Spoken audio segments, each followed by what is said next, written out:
الحمد لله وكفى وسلام على عباده الذين اصطفى اما بعد فاعوذ بالله من الشيطان الرجيم بسم الله الرحمن الرحيم ولا تقولوا لمن يقتل في سبيل الله اموات بل احياء ولكن لا تشعرون وقال النبي صلى الله عليه وسلم ریحانای من الدنیا والآخرہ الحسن والحسین سیدہ شباب اہل الجنہ الحسن والحسین۔ معزز سامعین، علماء اعظام، ملت اسلامیہ کے دھڑکتے دلوں، اللہ تعالیٰ کا بہت بڑا احسان ہے، کرم ہے کہ اللہ تبارک تعالیٰ نے اس امت کے ہر مراحل میں بہترین رہنمائی فرمائی ہے۔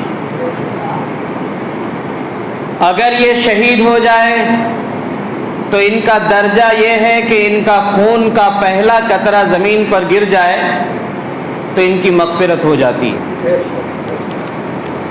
اور اگر یہ اپنی موت مر جائے، بیماری سے الجھ کر کے مر جائے، لمبے سفر تک بیمار رہ کر کے مرے، تو حبیب اکرم جناب محمد رسول اللہ صلی اللہ علیہ وسلم نے فرمایا کہ بیماری میں مومنوں کے گناہ زائل ہو جاتے ہیں۔ بیماری گناہوں کو ختم کرنے کے لیے آتی ہے۔ تو اس مذہب اسلام کے اندر اللہ تعالیٰ نے حد درجے کا اعتدال رکھا ہے۔ خوشی میں بھی آپے سے باہر نہیں ہو سکتے ہیں، اور غم میں بھی پھانسی لٹک کر کے مر نہیں سکتے ہیں۔ ہر حال میں اللہ نے اس امت کی رہنمائی کی ہے۔ اب سوال یہ ہے کہ ابھی کا جو موقع ہے یہ محرم الحرام کا 3 تاریخ ہے، اور 1 تاریخ کو حضرت امیر المومنین خلیفۃ المسلمین عمر بن خطاب رضی اللہ تعالیٰ عنہ کی شہادت ہوئی ہے، اور یہ شہادت کوئی چھوٹی شہادت نہیں تھی، کیونکہ اسلام میں جب انہوں نے ایمان لایا تو آپ صلی اللہ علیہ وسلم نے فرمایا کہ یہ اسلام کی جیت ہے۔ جب آپ ایمان لائے تو آپ صلی اللہ علیہ وسلم نے فرمایا اسلام کو اب تقویت ملے گی، اور حضرت عمر کے لیے خود آپ صلی اللہ علیہ وسلم نے دعا کی تھی اللہ کے بارگاہ میں کہ اللہ حضرت عمر کو اسلام کے جھولے میں عطا فرما دیجیے۔ اور یہی حضرت عمر بن خطاب رضی اللہ تعالیٰ عنہ ہیں جنہوں نے بیت اللہ شریف کو بھی آزاد کرایا اور بیت المقدس کو بھی آزاد کرایا۔ یہ دونوں قلعہ، چاہے قبلہ اول بیت المقدس ہو، چاہے قبلہ ثانی بیت اللہ شریف ہو جس کو خانہ کعبہ کہتے ہیں، ان دونوں کو آزاد کرانے والی ہستی کا نام حضرت عمر بن خطاب رضی اللہ تعالیٰ عنہ ہے۔ حضرت عمر بن خطاب رضی اللہ تعالیٰ عنہ کو نماز کی حالت میں ان کو شہید کر دیا گیا، کیونکہ غیر نماز میں کسی کی ہمت نہیں تھی کہ وہ ان کے سامنے نگاہ ملا کر کے بات کر لیتے۔ غیر نماز میں شیطان کی ہمت نہیں تھی کہ جس راستے سے حضرت عمر گزر جاتے اس راستے سے شیطان گزر جاتا۔ اللہ تعالیٰ نے ایسا رعب و دبدبہ حضرت عمر بن خطاب رضی اللہ تعالیٰ عنہ کو نوازا تھا کہ جن کی وجہ سے وہ مسجد النبوی میں چٹائی پر لیٹے رہتے تھے اور ساری دنیا اس سے تھر تھر کانپتی تھی، لیکن حضرت عمر بن خطاب رضی اللہ تعالیٰ عنہ نے کسی پر ظلم نہیں کیا۔ ان کی سادگی سب سے زیادہ نرالی تھی۔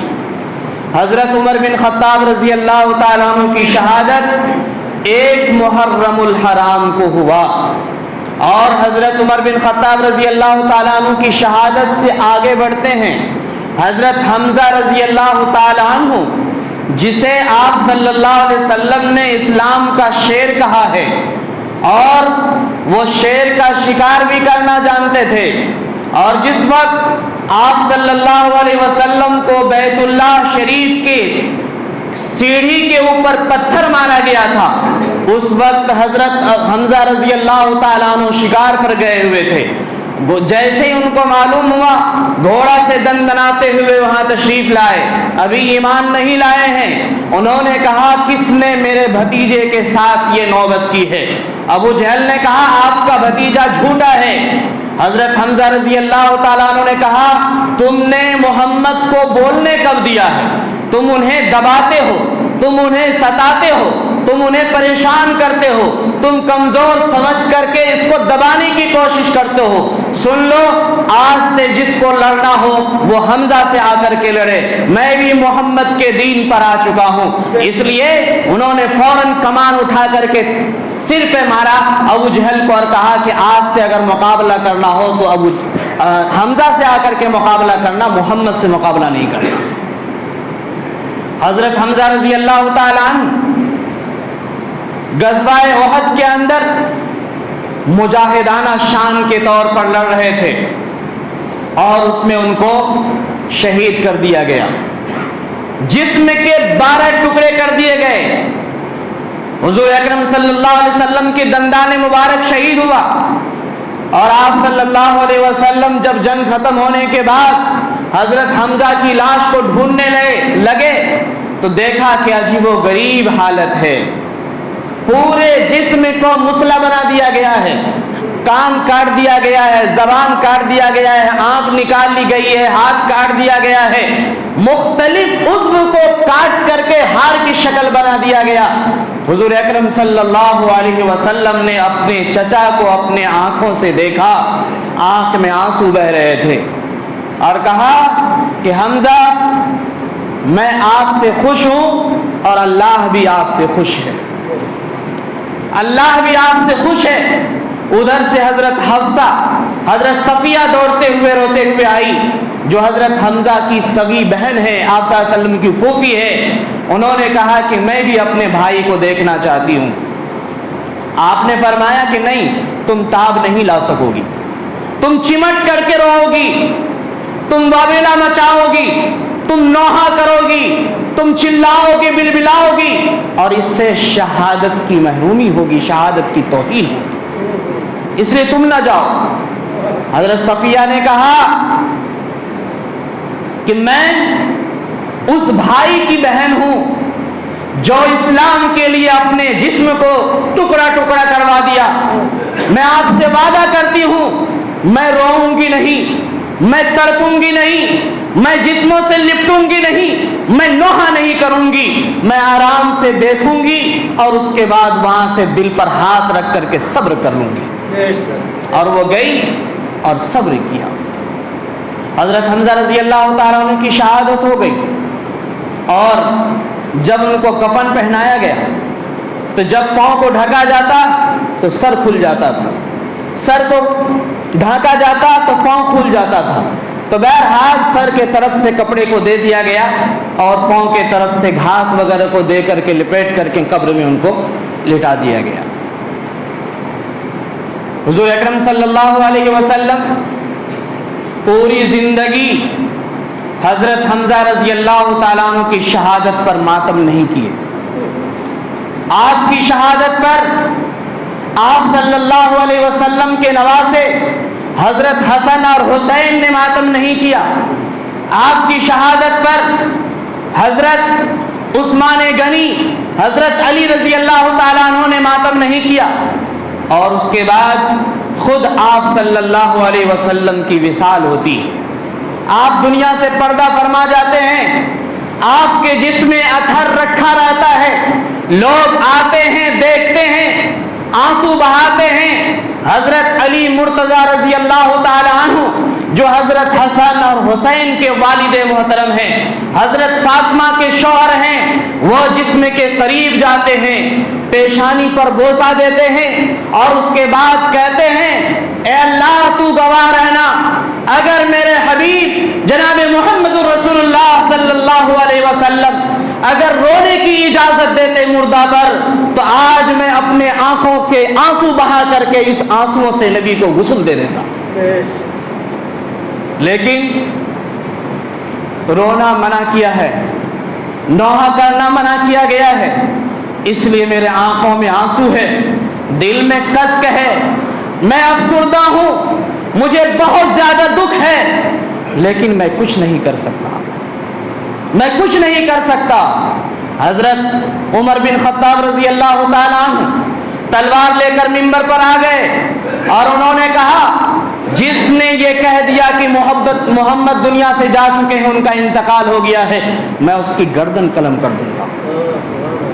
کتنا درد ہوگا صحابہ کے درمیان جو کئی ہزار خداؤں کو پوجنے والے تھے اور سب کو چھوڑ کر ایک اللہ کے دربار پر جھکنے والے بنے تھے، جنہوں نے سب کچھ آپ صلی اللہ علیہ وسلم کو سمجھا تھا، جنہوں نے اپنے دین اور ایمان کا محور جناب محمد رسول اللہ صلی اللہ علیہ وسلم کو سمجھا تھا، اور آپ کے لیے جو اپنی ہر چیز قربان کرتے تھے، اس دین کو آگے بڑھانے کے لیے، اسلام کے کلمے کو ساری دنیا میں پھیلانے کے لیے صحابہ نے جتنی قربانیاں دی ہیں، قیامت تک وہ قربانی کوئی نہیں دے سکتا ہے، کوئی نہیں دے سکتا ہے۔ تو بہرحال اس کے بعد حضرت علی رضی اللہ تعالی عنہ کو کوفہ کی جامع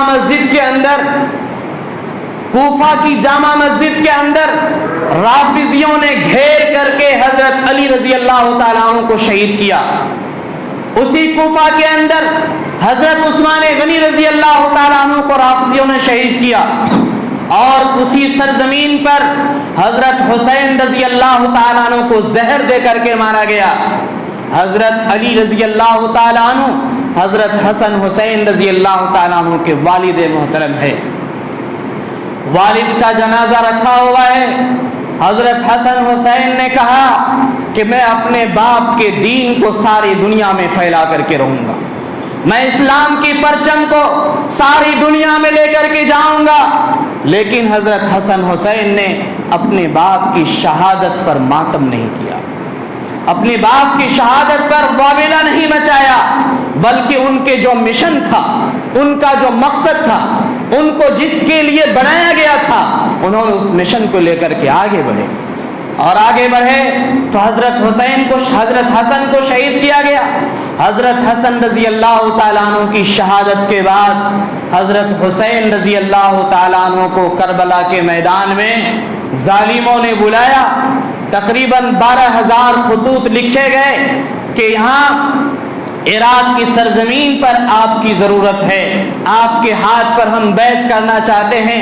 حضرت حسین رضی اللہ تعالیٰ عنہ کو بڑے بڑے قداور صحابیوں نے منع کیا اور کہا کہ ان کے باتوں پر آپ کبھی بھی وشواس مت کیجیے گا، وہ اعتماد کے قابل نہیں ہیں، وہ ایک کے نہیں کئی صحابی کے قاتل ہیں، اس لیے یہ آپ کو بھی قتل کر دیں گے۔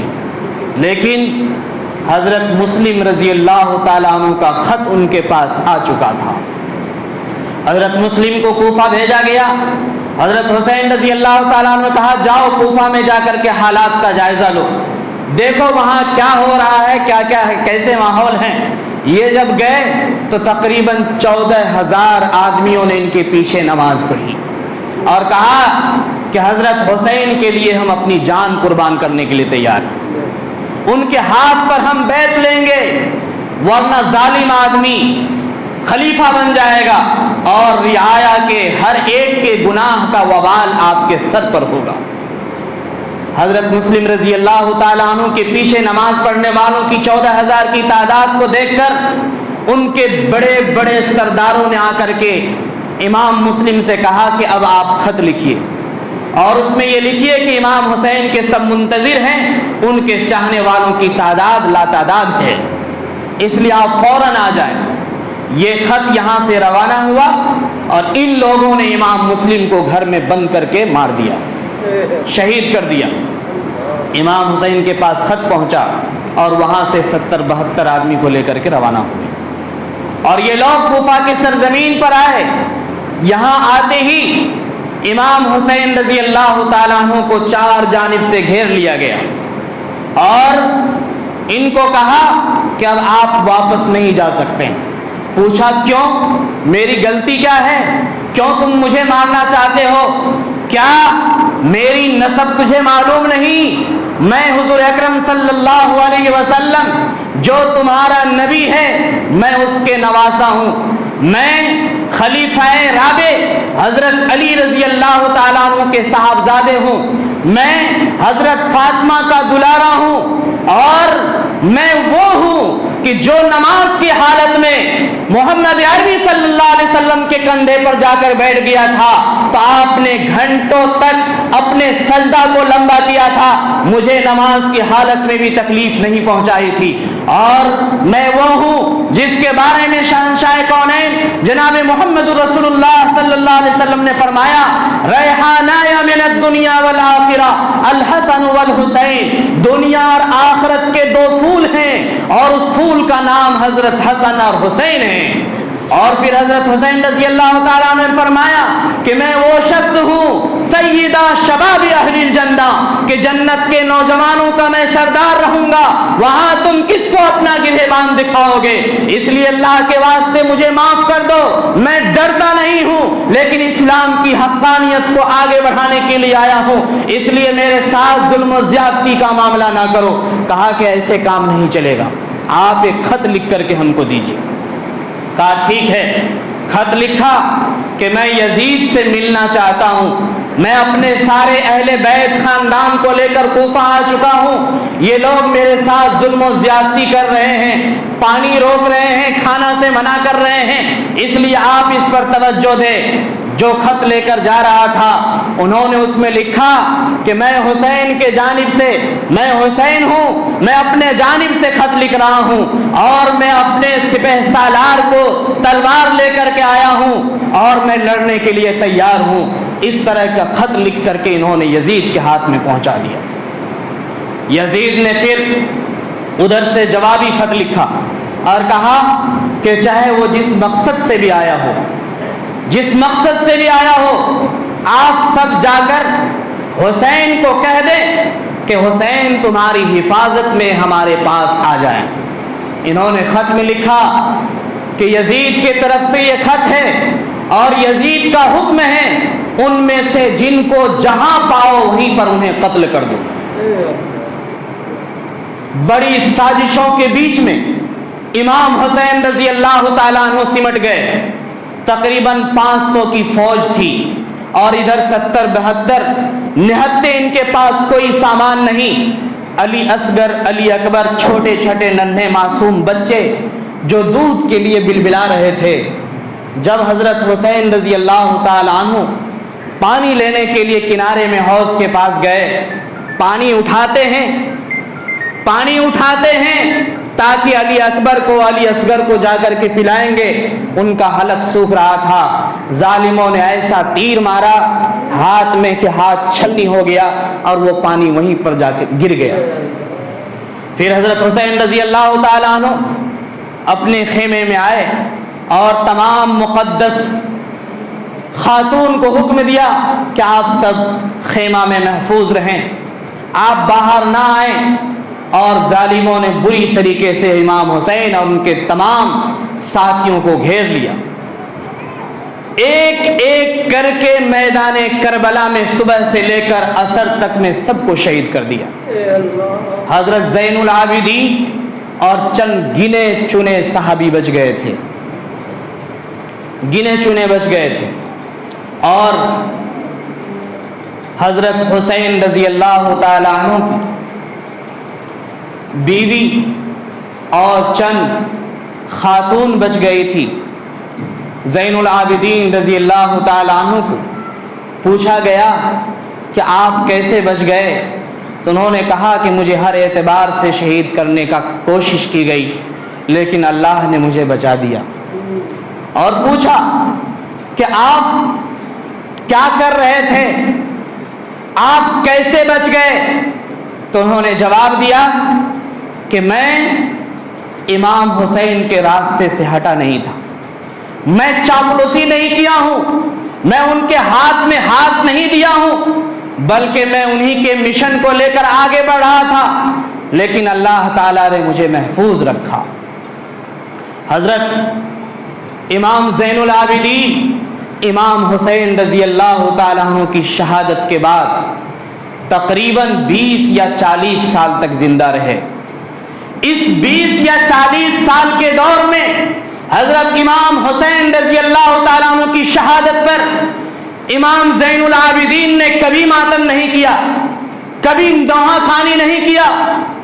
میں یہاں پر ٹھہر کر ایک سوال کرنا چاہتا ہوں, آپ مجھے بتائیں کہ شہادت نعمت ہے یا شہادت مصیبت ہے؟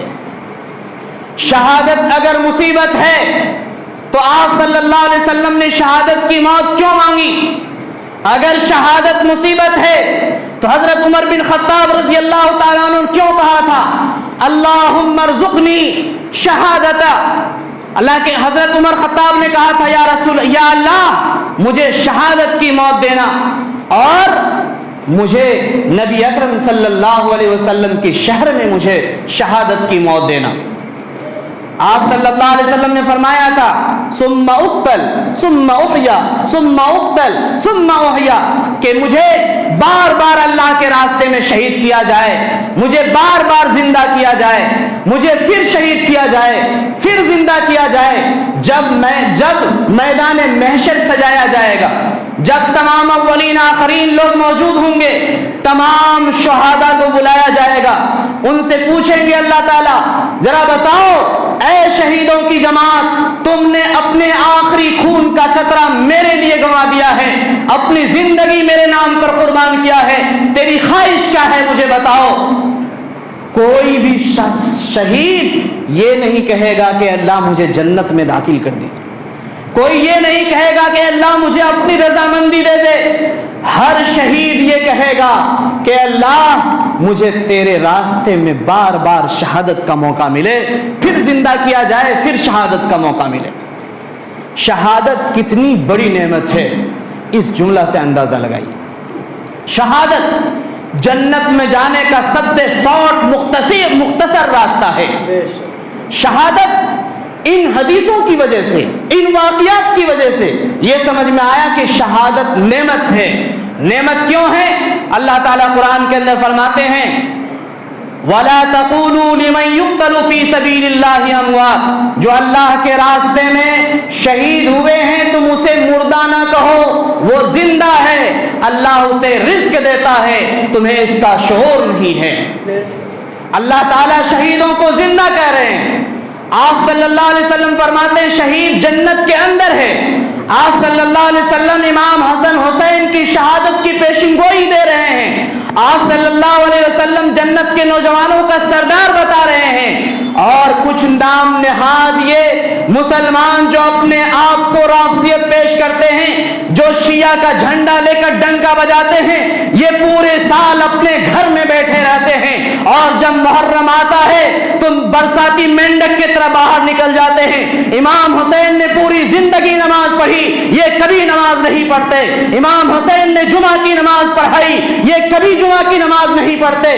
امام حسین نے اس دین کو آگے بڑھانے کے لیے, اسلام کو روشن کرنے کے لیے, اسلام کے مقصد کو آگے بڑھانے کے لیے اپنی جان قربان کر دیا. لیکن یہ ڈھول تاسے لے کر امام حسین کی عزت اور ان کے ناموس کا سودا کرتے ہیں. میں آپ سے پوچھنا چاہتا ہوں, اگر آپ میں سے کسی کا باپ مر جاتا ہو, کسی کا دادا مر جاتا ہو, کسی کا نانا مر جاتا ہو, کیا ڈھول بجا کر کے آپ ماتم کرتے ہیں؟ کیا ڈھول بجا کر کے ان کے لیے آپ خوشی مناتے ہیں؟ کیا کرتے ہیں؟ جب آپ نے نبی کی وفات پر ماتم نہیں منایا, جب آپ نے حضرت حمزہ کی شہادت پر ماتم نہیں منایا, جب آپ نے حضرت حسن حسین کے والد کی شہادت پر ماتم نہیں منایا, جب آپ نے حضرت حسن کی وفات پر شہادت پر ماتم نہیں منایا, تو ایک نواسے حضور اکرم صلی اللہ علیہ وسلم کے حضرت حسین کی شہادت پر ماتم منانے کی اجازت کس نے دیا تم؟ اگر ماتم منانا جائز ہوتا تو حضرت حمزہ کی شہادت پر آپ صلی اللہ علیہ وسلم سب سے پہلے ماتم مناتے. اگر ماتم منانا جائز ہوتا تو آپ کی وصال پر سب سے پہلے خلفائے راشدین ماتم مناتے. اگر ماتم منانا جائز ہوتا تو حضرت عمر بن خطاب رضی اللہ تعالیٰ عنہ کی شہادت پر جو بقیہ خلیفہ ہیں وہ ماتم مناتے. اگر ماتم منانا جائز ہوتا تو حضرت علی رضی اللہ تعالیٰ عنہ کی شہادت پر امام حسن اور حسین سب سے پہلے ماتم مناتے. اگر ماتم منانا جائز ہوتا تو حضرت حسین رضی اللہ تعالیٰ عنہ کی شہادت پر سب سے پہلے امام زین العابدین ماتم مناتے. اور ان کے جتنے بھی ماننے والے صحابہ کرام تھے, ان کے نقش قدم پر جتنا چلنے والے تابعین تبع تابعین تھے, اور ان میں سب سے اول درجہ میں قدم رکھنے والے مفتیان کرام علماء دین ہیں, سب سے پہلے وہ ماتم مناتے, وہ ڈھول تاسا لے کر کے آگے بڑھتے. لیکن میں آپ سے پوچھنا چاہتا ہوں, کسی عالم کو تم نے ماتم بناتے ہوئے نہیں دیکھا, کسی مفتی کو تم نے ڈھول بجاتے ہوئے نہیں دیکھا, کسی عالم کو تم نے مرثیہ کرتے ہوئے نہیں دیکھا. جب تمہارا عالم یہ کام نہیں کر رہا ہے تو تمہیں یہ کام کرنے کی اجازت کس نے دیا ہے؟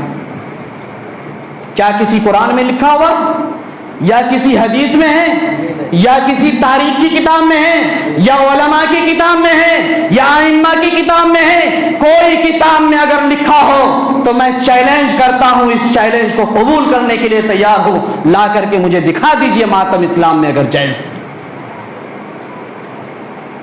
یہ تو ان لوگوں کا رواج تھا, جب مرتا تھا تو پورے گھر والے اور باہر سے کرائے پر لا کر کے نوحہ کھانی کرتے تھے, ڈھول بجاتے تھے.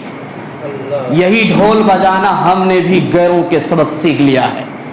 شیعوں کی اتباع کرتے ہیں. ارے اگر مسلمان ہے تو مسلمان ہونے کا ثبوت پیش کیجیے, کچھ اسلام کے علامات کو اپنے اندر داخل کر لیجیے.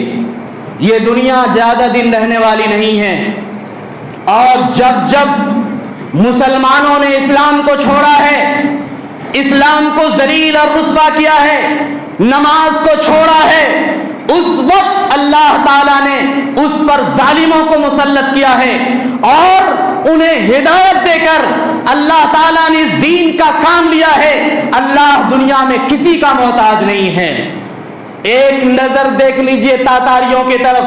جب بخارا, سمرقند, نیشاپور اور بغداد کے اندر مسلمانوں نے نماز چھوڑنا شروع کر دیا, جمعہ چھوڑنا شروع کر دیا, تو اللہ تبارک تعالیٰ نے چنگیز خان کو اس کے اوپر مسلط کیا. یہ چنگیز خان 24 سال میں کئی ہزار مسلمانوں کو تہہ تہہ کیا, اور جب ان کا انتقال ہوا تو ان کا پوتا ہلاکو خان مسلط ہوا. انہوں نے صرف 40 دن کے اندر 18 لاکھ مسلمانوں کے جنازے اتار دیے, اور لائبریریوں کو جلا دیا, مسجدوں کو توڑ دیا, اور قرآن اور حدیث کی جتنے ذخائر رکھے ہوئے تھے سب میں آگ لگا کر کے جمنا کے اندر بڑے بڑے سمندروں میں ڈال دیا, اور سارے سمندر کے پانی سیاہ ہو چکے تھے. مسلمانوں کے کرتوت اور کیریکٹر بدلتے ہیں تو اللہ تعالیٰ ظالموں کو اس کے اوپر مسلط کر دیتا ہے. آج 2% مسلمان مسجد میں نماز پڑھتے ہوئے نظر آتے ہیں, اور پھر فخر کیسے, میں تو مسلمان ہوں, بس امام حسین کا جھنڈا لے لو اور واہ واہ کرتے رہو, امام حسین کو سر عام بدنام کرتے رہو. یہ مسلمان کی صفت نہیں ہے. میرے بھائیوں, ابھی ڈھول بجانے کی وجہ سے ایک آدمی کی موت ہو گئی. ڈی جے بجا رہے تھے, دل دھڑک رہا تھا لوگوں کے, اور وہیں پر ایک بیمار آدمی تھے, ان کی آواز اتنی سخت تھی, اتنی ٹائٹ تھی کہ ان کا ہارٹ اٹیک ہو گیا, اور ابھی کچھ پرسوں ترسوں ان کا جنازہ کی نماز ہوئی. ڈی جے ہے کیا چیز؟ ڈی سے ڈائریکٹ, جیسے جہنم, ڈائریکٹ جہنم میں پہنچانے والی چیز ہے. یہ صحیح چیز نہیں ہے. اسلام کی جو صورت ہے, جو نقشہ ہے, جو علامات ہے, جو پہچان ہے, وہ قرآن میں لکھا ہوا ہے. قرآن آپ پڑھیں, علماء سے آپ سنیں, اور اس کے نقش قدم پر چلیں, تبھی جا کر کے نجات مل سکتی ہے, تبھی جا کر نجات ملے گی. اور پھر سنیے, بڑی تعجب کی بات سنیے. ہلاکو خان نے جب 18 لاکھ مسلمانوں کو قتل کیا, بغداد کے اندر, سمرقند کے اندر, بخارا کے اندر, سارے لوگوں کو جب قتل کر دیا, تو اللہ تعالیٰ نے انہی لوگوں کو ایمان کی توفیق دی. اور ایمان کی توفیق دی تو انہوں نے جتنے مسجد توڑے تھے اس سے کئی گنا زیادہ مسجد بھی بنایا، مدرسہ بھی بنایا، اور اس کے لیے جو اسلام کی راہ کو ہموار کیا، اور پھر جا کر کے ہمارے ہندوستان میں اسلام پہنچا۔ بہت بڑی قربانی ہے ان لوگوں کی۔ اس لیے میرے بھائیوں، اگر ظلم ہوتا ہے تو ہمارے کرتوت کی وجہ سے ہوتا ہے۔ اذا اصابتهم مصیبت فبما کسبت ایدیہم، اگر مصیبتیں آتی ہے تو تمہارے ہاتھوں کا کمایا ہوا ہے، اس وجہ سے مصیبتیں آتی ہیں۔ اگر اس سے بچنا چاہتے ہیں تو اللہ تعالیٰ نے ایک اصول اور ضابطہ قانون بتا دیا ہے، وَأَنْتُمُ الْأَعْلَوْنَ إِن كُنتُم مُؤْمِنِينَ، تم ہی سر بلند رہو گے، تم ہی حاکم رہو گے، تم ہی بادشاہ رہو گے، لیکن شرط ہے کہ کامل مومن بن جاؤ۔ پانچوں وقت کی نماز آپ جمعہ کے طرح ٹوپی کرتا پاجامہ پہن کر کے آئیے، دیکھیے اسلام کی حقانیت کیا ہے، دیکھیے اسلام کی رونق کیا ہے، اسلام میں قوت اور طاقت اللہ تعالیٰ نے کیسی رکھی ہے۔ پھر وہ مدد آئے گی جو 313 کے ساتھ اللہ تعالیٰ نے مدد کیا تھا، 5000 فرشتوں کو بھیجا تھا، اور مختلف غزوات میں جہاں 1000 مسلمان ہیں وہاں 3000 کی تعداد ہے، جہاں 3000 ہے وہاں لاکھ کی تعداد ہے۔ یہ مدد کس کے طرف سے تھی؟ اللہ کے طرف سے تھی۔ جب ہم اللہ کے دین کو مضبوطی سے پکڑیں گے تو اللہ کی مدد ہمارے ساتھ شامل ہے، کیونکہ اللہ تعالیٰ نے فرمایا ہے کہ ذَلِكَ بِأَنَّ اللَّهَ مَوْلَى الَّذِينَ آمَنُوا وَأَنَّ الْكَافِرِينَ لَا مَوْلَى لَهُمْ، کہ ایمان والوں کا مولا ذمہ دار اللہ ہے اور کافروں کا کوئی مولا نہیں ہے۔ جب ایمان والا کا مولا ہے تو ایمان والے کو گھبرانے کی ضرورت نہیں، ایمان والے ڈرتے نہیں ہیں، وہ صرف ایک اللہ سے ڈرتے ہیں بس، اور کسی سے نہیں۔ موت بھی کوئی نہیں دے سکتی جب تک اللہ نہ چاہے، زندگی کوئی نہیں دے سکتی جب تک اللہ نہ چاہے۔ ماتم کرے وہ جو منکر ہو، جو منکر ہو، ماتم کرے وہ جو منکر ہو شہادت حسین کے، ہم زندہ و جاوید کے ماتم نہیں کرتے، چونکہ وہ زندہ ہے، وہ جنت میں ہے، وہ تمام نوجوانوں کے سردار ہے، لہٰذا اس پر ہم ماتم نہیں کر سکتے ہیں۔ ہاں ایک بات یاد رکھیے گا، امت مسلمہ کے ہر فرد کے دل کے اندر یہ کشک رہتا ہے، یہ غم رہتا ہے کہ امام حسین کو شہید کیا گیا تھا، یہ اس سے کسی کا دل خالی نہیں ہے۔ ہر مسلمان کے دل میں درد ضرور رہتا ہے، لیکن اس کے لیے ماتم کرے، ماتم کرنا جائز نہیں ہے۔ السلام علیکم ورحمۃ اللہ وبرکاتہ۔